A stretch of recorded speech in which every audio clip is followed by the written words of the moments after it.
The most important thing is the knowledge is greater than the money. We've already heard this before, but I'll just reiterate. And when you just receive money without knowledge, it's going to quickly depart from the receiver. This podcast is for informational purposes only and does not constitute financial, legal, or investment advice. Please consult a professional advisor before making decisions based on what you hear on this show. Welcome into the Financial Freedom Roundtable, where each week we break down financial topics that make them easily for you to understand and hopefully more enjoyable. I am Russ Morgan. I'm one of your hosts today. I'm surrounded by the dream team of financial coaches and my partner, Mr. Joey Murray. Good to see you today, Joey. As always, my friend, good to be with you. We're going to be breaking down IBC, Dead or Alive. Am I going to get any Bon Jovi quotes out of you? Not today, Russ. We're more focused on bigger things here, Russ. We're talking about IBC, talking about how does it work while you're alive, but more importantly, whenever you pass away, and how does that compare to other financial instruments that exist? So I say we get into it. All right. Well, thankfully, you and I are not breaking this down by ourselves. Across the table from me, I got downtown Ernie Brown. Good to see you, Ern. Hey, good to be seen. And then we got the doctor in the house, Mr. Eric Hudson. Great to have you on, Eric. Man, thank you. So glad to be here. All right. Well, we've already had our quota for laughs to start off with. So, I'm coming to you first, man. We're talking about, why do most people think they're set when it comes to leaving money behind? I don't know if that's a great question or not, to be honest, because there's a lot of people that say I'm not set, not anywhere close to it, because there's a lot that can go wrong. If you've listened to our show for any length of time, you've heard us talk about infinite banking and how we are able to use that concept to create over $50,000 a month in passive income. But it's just not that easy to figure out, how does this all connect into my own personal system? Stallion, that's why we created the passive income operating system, bro. It shows you how to turn active income into passive income. It makes all the steps come together. If you would like to get access to it as a podcast listener, we've never given this away in public before. Go to what'swhatwallstreet.com/PIOS. So help me, Stallion, understand why would somebody even think that they're set, and what are some things that could go wrong? Well, looks can be deceiving, right? You think that you've worked your whole life and you've worked really hard. You've done a good job of putting away money into some of these things that have been told to you from day one are to your benefit. Man, these qualified plans are so good, you get to defer taxes. Man, these qualified plans are so good, you get a match. These things are so good, fill in the blank. And when it comes to the actual inheritance itself, now we're talking about what are the repercussions for those people who are going to inherit it from you. And it is dramatic. You talk to any accounting professional, and they will tell you these are one of the worst places for someone to inherit money from you. The way that they're taxed, the way that they have rules that govern how your inheritor has to take certain distributions, it is a nightmare. Now, you're not around to experience it per se, but man, wouldn't you want to know beforehand if you could leave a greater inheritance, a better vehicle to do that? And that's what I think we're going to be, dialing in on today. Instead of having this illusion of being able to leave a great inheritance, actually leaving the right one. Ernie, coming to you, what goes wrong with inheritance? Well, first of all, what goes right would be that there is an inheritance. But what could go wrong would be not that there is one, but what it is. What is making up the inheritance? And so the issue is really what's getting passed down, and how many of us have seen the situation in our families or close friends where a parent passes, the final parent passes, and now the house, this trophy asset from the parent, gets to be passed down to the surviving children. And how many times have you heard those children, and maybe it's been you and your family or a close friend, complain about what they have to do with their house now? I mean, how many of us have been excited to move into our parents' homes? I mean, Not for me necessarily. How many people have gone through the experience of having to update an outdated house, move all the furniture out, store it or sell it, find an agent, sell it.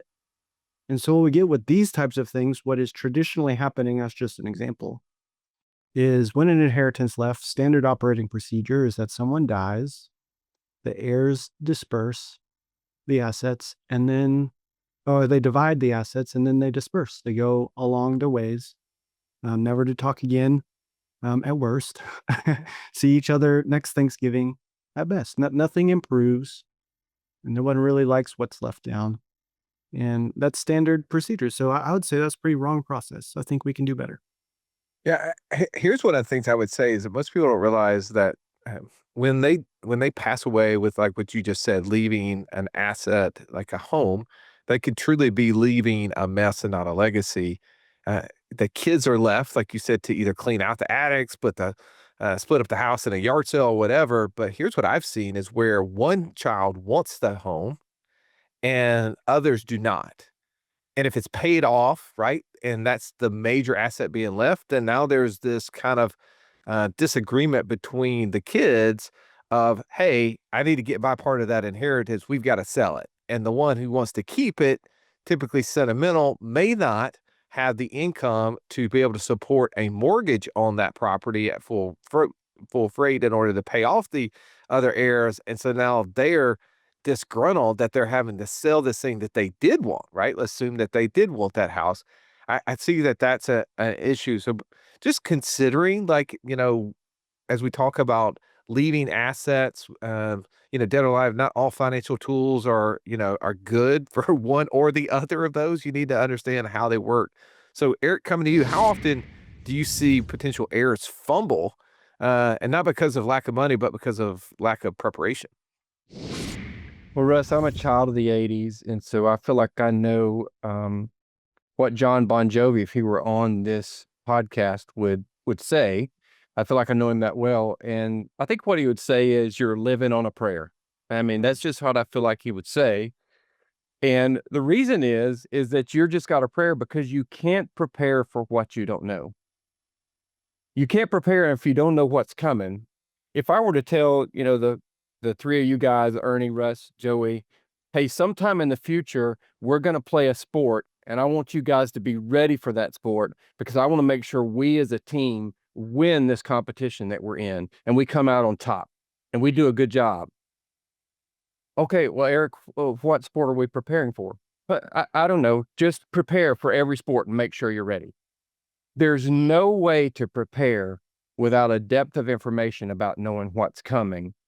And when you're confused by what to prepare for, if I were just to give you guys those instructions, not a one of you would prepare for anything because you wouldn't know how to prepare. So it's like trying to prepare for a game when you don't know the sport. A confused mind does absolutely nothing. That's not just psychology. It's what destroys family when money shows up and nobody knows what to do. No, that's so good. And I do want to kind of now doing some compare and contrasting of, IBC to other, financial products. And speaking of Bon Jovi, I'd say he may have a line or two around this about shot through the heart and you're to blame, right? Wall Street gave your money a bad name. So, Joey, you brought up 401ks and IRAs early on in your intro. Talk to me about, when you receive money from IBC as compared to a 401k, how does, maybe some of the broken retirement systems compare to IBC and what you get there? Yeah. Well, I'll just tell you from a 401k or IRA perspective, they are taxed super heavily in relation to estate and income tax. In many cases, it could be reduced by like 70 to 90%. Okay, so just imagine you had $1 million you thought you're passing on, and 70% of them are eaten up in taxes. Like that's super disappointing. One, if you thought you're blessing somebody else, and two, if they were trying to receive it and then they realize the rules. To Eric's point about the game, man, all of a sudden, It's not really the same game you thought you were playing. Compare that to IBC, and these things pass, these whole life policies pass tax free. They're super liquid the entire time. There's no probate involved. And in many cases, estate planning is built in. It's almost like a turnkey automated way to pass on to the next generation. Now, I think there's some advanced planning and some things that you should do, but in terms of, something out of the box being a good estate kind of planning deal, these are 100% better than 401k. Yeah, I mean, nobody, that you were told, like you said early on, how to max out a 401k, but nobody tells your heirs, that they're going to get pennies on the dollar as a result, right? Like that's not something that's even gone through your mind. That's not really wealth building, is it? No. That's a pretty poor strategy. Ernie, what happens when heirs inherit, say, real estate, maybe, and even real estate without guidance? Compare, inheriting real estate to, inheriting 401ks and other things. Yeah. Well, I think inheriting real estate could be really powerful, but you just said without guidance. And I think Bon Jovi would say that's a situation where it might be slippery when wet. I don't know. So it could be a great thing if it was managed well, but if it's not managed well, that could create a whole host of issues. One of the things that we have learned over the last 8-9 years of playing in the space is it actually takes 5 things to do a deal and do a deal well. And so if the real estate gets passed down, that's the opportunity. That's 1 out of 5. But what about the money to continue to manage the deal? What about the time to put into the deal? What about the experience to be able to know how to continue to run it well, to understand what should I do to the property and when? What does this continuing to look like a good deal mean? Because markets change. The real estate is the real estate, but things outside the real estate are constantly changing. And the former owner, the patriarch, if you will, had a whole host of relationships helping them to keep that thing going. That's another thing that you need to do a deal is the relationship. And those things might not be passed down. So a lack of guidance could result in only handing down 1 of the 5 things it takes to do a deal. And I don't know about you, but 20% of something feels like sure failure to me. 20% is not good. When you consider all the host of things it takes to make money consistently. So that's in regards to all real estate, but particularly investment real estate. But there is a general stat out there of just how prevalent this is, that 66% of heirs will sell real estate shortly thereafter receiving it. 66%. I'm not sure if that was the intention in the inheritance. And so that's kind of like this, what I mentioned to a guy earlier in the call is we were thinking about setting up a more sure financial future, would be that if I gave him a chainsaw, but no training, he would likely drop a tree on his house or cut off a leg or maybe worse. So guidance is everything when it comes to a tool like real estate, or Russ, you mentioned a 401k.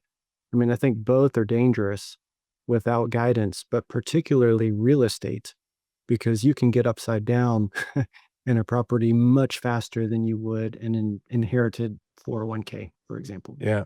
All right, Mr. Living on a Prayer, we got to hold on to what we got. Let's talk about how IBC solves those issues and why it's maybe a simplicity, maybe why simplicity isn't a gift or is a gift.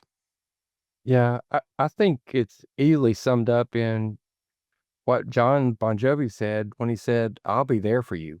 I mean, that's what IBC is in a nutshell, is I'll be there for you. Even once I've passed away, what I'm leaving behind is going to take care of you. And what's amazing about IBC is the simplicity, Russ.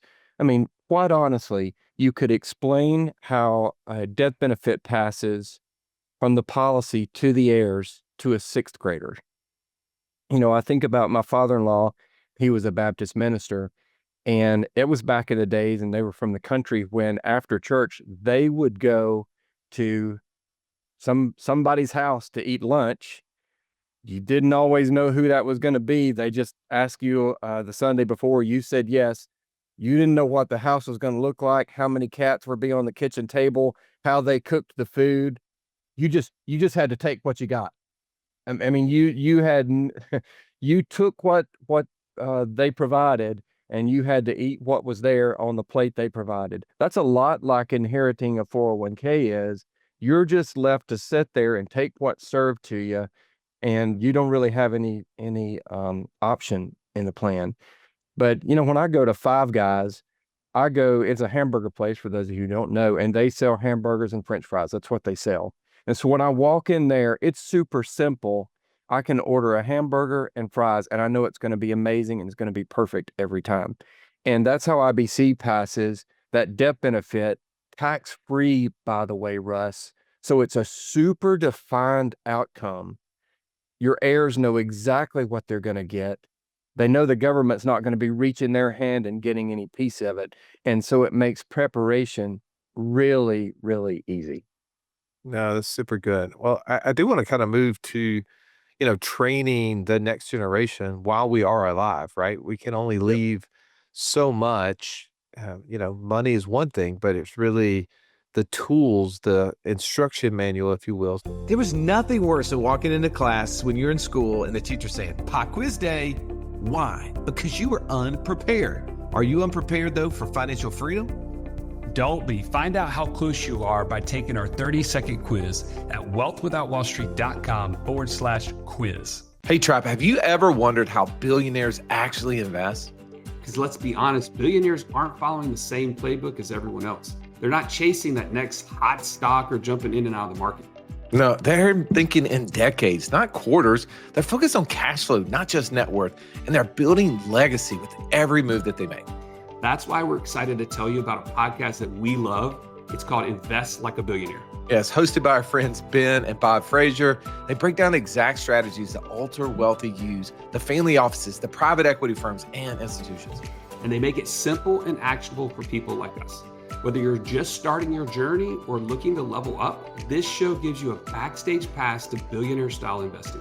All right, so go search Invest Like a Billionaire on your favorite podcast app and hit the subscribe button. Stallion, I know you have 5 girls. You're training them, on what to do. So how do you train your kids before they receive the dollars?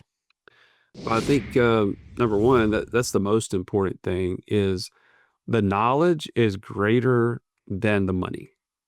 We've already heard this before, but I'll just reiterate. And when you just receive money without knowledge, it's going to quickly depart from the receiver. And so for me, what we have done, and you've been involved in this for us, is we've actually sat down and given our daughters frameworks on how to think about stewardship. Number one, whose money is it?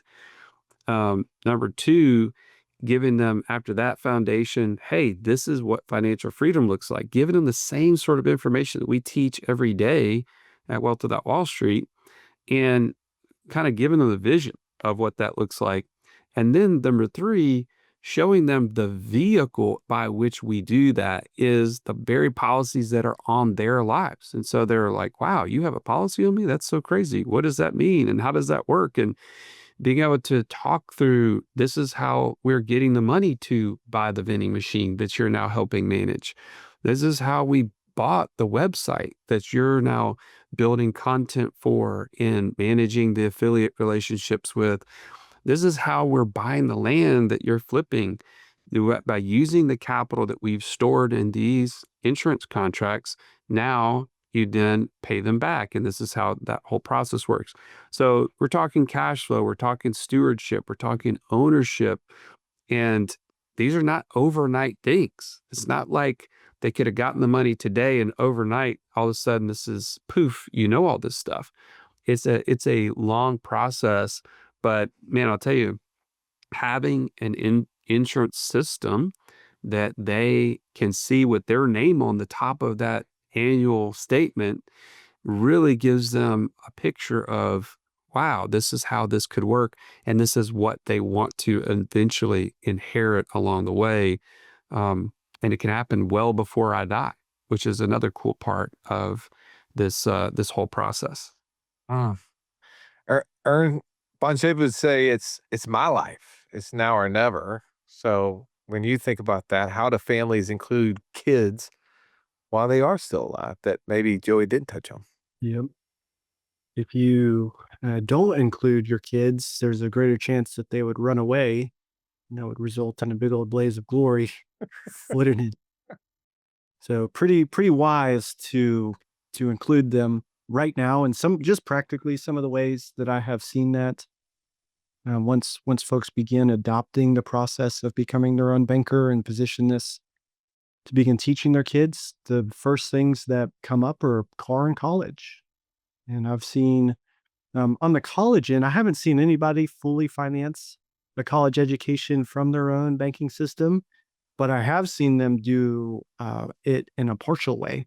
And I think that's actually a really, while you would love to do 100% of it, I think it's turned out well for the couple of my clients who have been able to finance partial of the college education and experience through their own banking system, because that child gets to see the similarities of student loans to family banking loans, and that it works the same. Got to apply for the loan, got to get the loan, got to pay back the loan. But then you get to see the difference, which is that I keep making these payments to the student loan processor, and that payment's due every month, and I see the interest being paid out and away, whereas the loan to the family bank is being paid and the loan is due, but I know that we set up the monthly repayment. I ought to do this, but I know if things went wrong, I could talk to the family and they'd grant me a reprieve.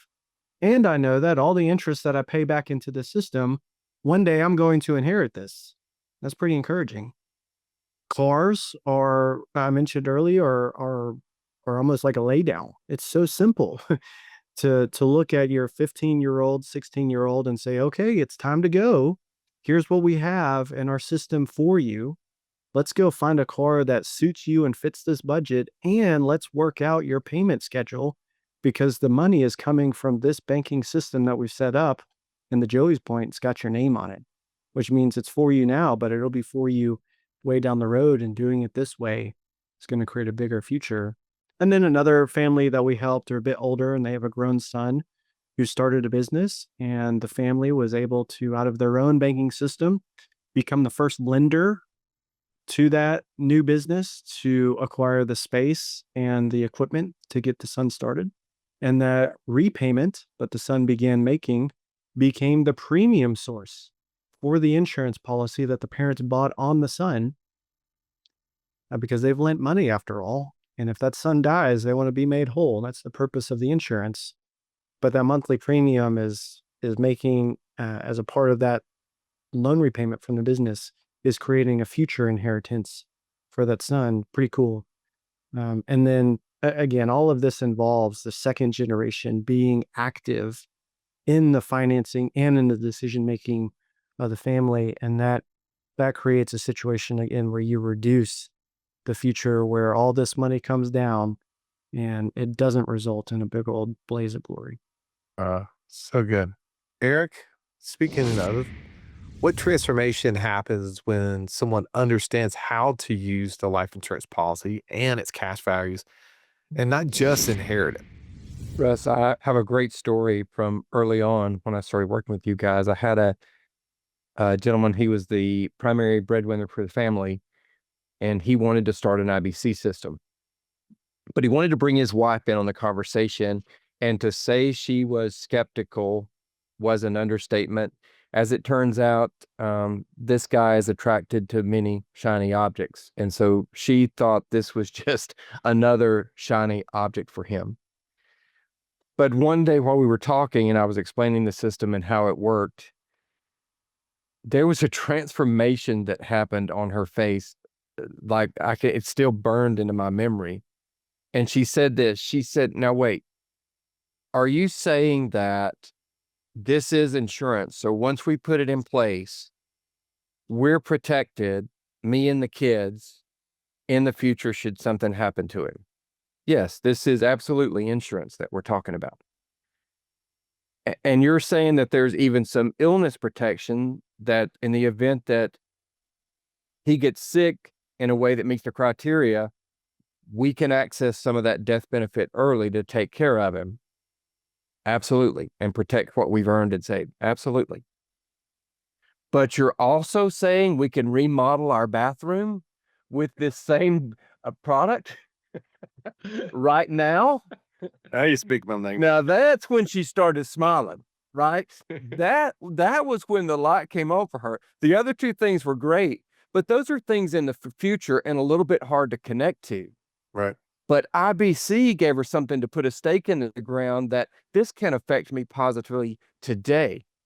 So Russ, not only did she let him do a policy on himself, she did one on herself, and then a year later they did another one on him, and they funded their son's business that he wanted to start through their IBC systems. So just this family, the light came on and they got it, and she flipped from critic to champion. Now think about this, the conversations that they're having as a family just due to this system that they've put in place. How much different do you think their conversations are about the future than what the normal family is with just this 401k out there and what's going to happen whenever that 401k is inherited? Those conversations aren't really happening very often because they don't know what to talk about. They don't know what it's going to be. But with these IBC conversations, there's something very concrete. This is how we'll use this today, and here's how we'll use it tomorrow. Yeah, I love what you said. There's this saying that learning information gives you knowledge, but it doesn't give you understanding. It's not until you experience it do you have true understanding, right? Like someone could learn about whole life insurance, could learn about the becoming your own banker system, and in theory have knowledge about what's possible. But it's not until they take that first loan to do the bathroom remodel, and they don't have to fill out, hundreds of pages of loan forms. They don't have to show proof of being able to repay it. They don't get an invoice in the mail a month down the road, right? Like when they make a payment back, it goes to principal. Like all of this stuff like creates this level of understanding when they have experience. And what you're saying is that too oftentimes the financial products that are being given are painting out what the future is going to look like, 10, 20, 50 years into the future. And that's really hard. And I think that that's why so many people are so ill prepared for the future, right? Because it's like, oh, well, the future will deal with itself. I got to deal with today. But they're like, oh, I can put money in this thing and I can use it for things today. I can go buy assets, produce passive income that can help me with things today. I love that. That's so good. All right. I want to transition though to, what should people be doing next? So Ernie, what's the first step to starting a family banking system, for instance? Yep. You can be really excited about it and possibly take the wrong first step. And it's easy to. I mean, you hear about this idea, you get super excited about what this can do for your kids and their kids and so on and so forth. And so you would think, well, let me get started on them for them right now. And I would just caution and say that it's hard to pour into others from an empty cup. And somebody has to give the gift of going first.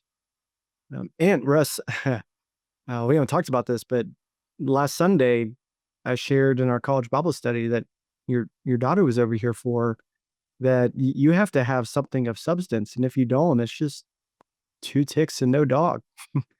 Just life sucking. Somebody's got to go first. You have to take care of yourself before you can take care of others. So what all of that means is that most likely you need to start this on yourself for yourself. Get the experience for yourself so that you can teach others.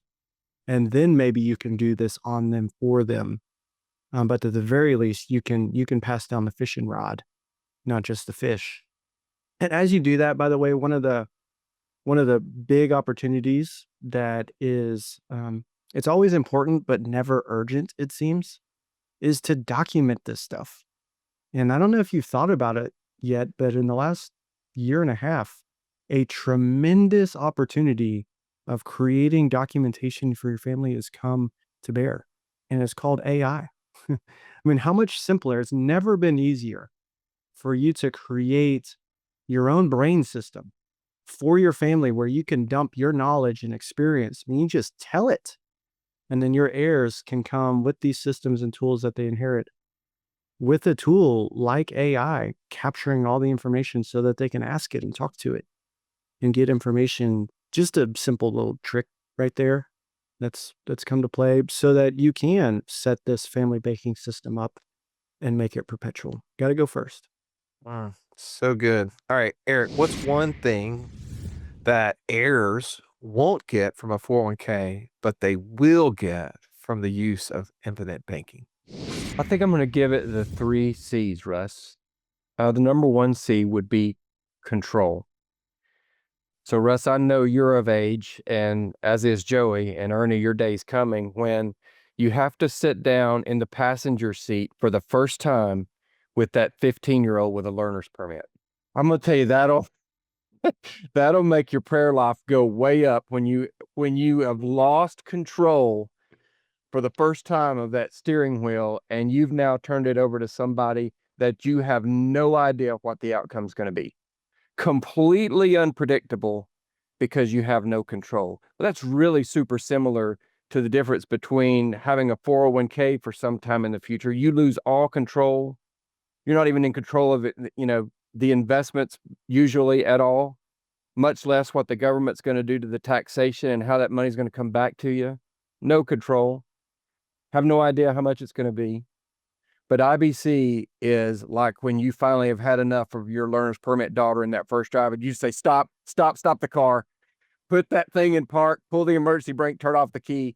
I'm driving home, right? And there's such comfort in knowing that now I've got control of this car and the direction that we're going. It's a very similar feeling, quite honestly. Next would be confidence. Confidence comes, and Ernie, I've seen him talk about this so much. Confidence comes from knowing what you're doing and knowing what to expect.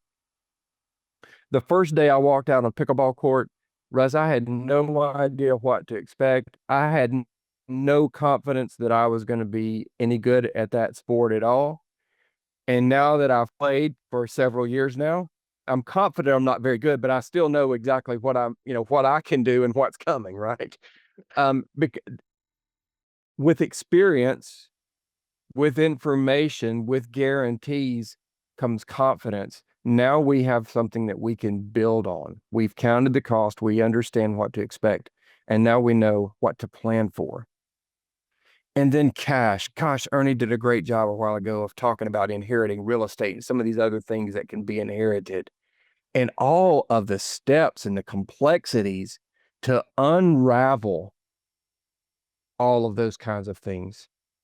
We had, unfortunately, an elderly person die in our neighborhood the other day. And a terrible thing happens when that happens. It feels awful. Is some company comes in there, sticks a price tag on everything, and all of these knickknacks that had been collected get gone through by strangers and just get taken away, right? It's this whole unraveling of a life, and it takes a while to do when that kind of thing gets inherited. But what's really needed in the immediacy of a death many, many times is just that cash so that we can absorb what's just happened to us and have confidence that we're going to be okay until we get everything figured out. And so that tax-free cash that comes in can be just the medicine, the good medicine that you need in the moment to get you to whatever life is going to bring next. I love it so much.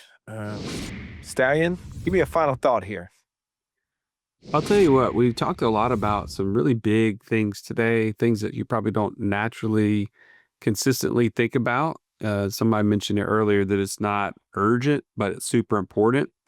And here's the last thought I'll have is, do you want to have a common life in terms of your finances and your inheritance, or an uncommon one? And I would say if you want an uncommon experience, an uncommon way to leave an impact on the next generation, you got to do something that not everybody else is doing. And you have to think differently about what you are doing with money today. So IBC is a little upstream than the traditional 401k kind of trap. But I'll tell you, the end result, as we've already kind of shared over and over, will have a massive, massive impact on the next generation. Yeah. Pouring into your family, giving them something, giving them the tools, all of these things will help them be better whenever they inherit the money as compared to doing it. Eric, I missed the opportunity. You said something about good medicine. Bon Jovi said, your love is like bad medicine, and bad medicine is what I need. Thank you, Tribe, for listening. Hope you enjoyed our corny Bon Jovi interjections here, but hopefully this concept of how these different financial tools work while you're living and after you're dead will help inspire you just to know what's possible so that you can take greater action on your financial journey. Coaches, Stein, thank you. Thank you. Have a great day. This has been the Wealth Without Wall Street podcast. Don't forget to subscribe to the show to break free of the Wall Street mindset and begin building wealth on your own terms in places you understand so that your wealth will never run dry. See you next episode.